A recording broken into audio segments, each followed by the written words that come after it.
So there's three things that a brand needs to have established, I think, if they're going to be a successful franchise and a trusted franchise. First and foremost, it has to have systems. And what I mean by that is it has to have trainable, teachable processes that somebody could come in and learn how to run your small business as effectively as you did. That's number one.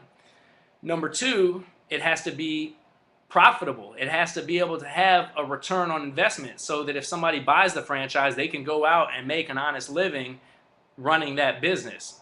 And then number three is it has to have credibility.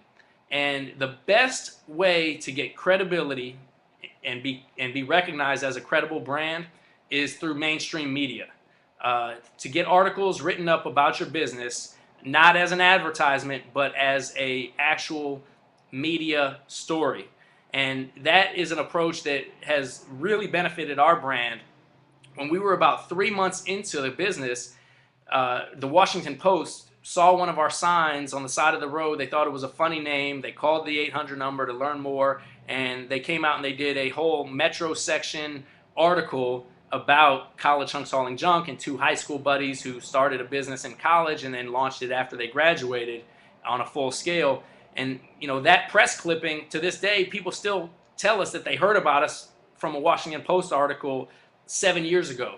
And so being able to have written up articles in the media is extremely important for any brand, or trusted blogs or trusted experts or credible sources is extremely valuable. And so how do we do that? How do you go out and get publicity for your business? Well, you can hire a PR firm. That's certainly one way to do it. But if you're on a shoestring budget like we were, we didn't have the luxury of being able to go out and hire an expensive PR firm.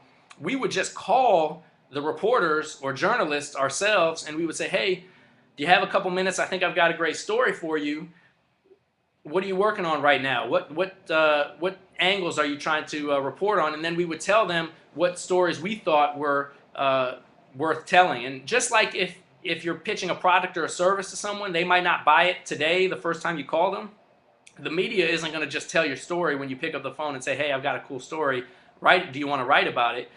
You build a relationship with a couple reporters and journalists, and eventually they're going to come back to you. Maybe you have a business that does business online, and you're presenting yourself as an expert when it comes to online businesses. Well, you find out the reporters or journalists that write about that sort of thing, write about online business, and you let them know, hey, the next time you've got a story on A, B, and C topic, go ahead and use me as a resource. Use me as a credible resource or as an expert. I'd be happy to answer questions. And that's how you're able to get your brand written up in the media and be recognized as a trusted brand. And that doesn't just apply to franchising. That applies to anything with your company. If you can get mainstream media attention, it's really a benefit.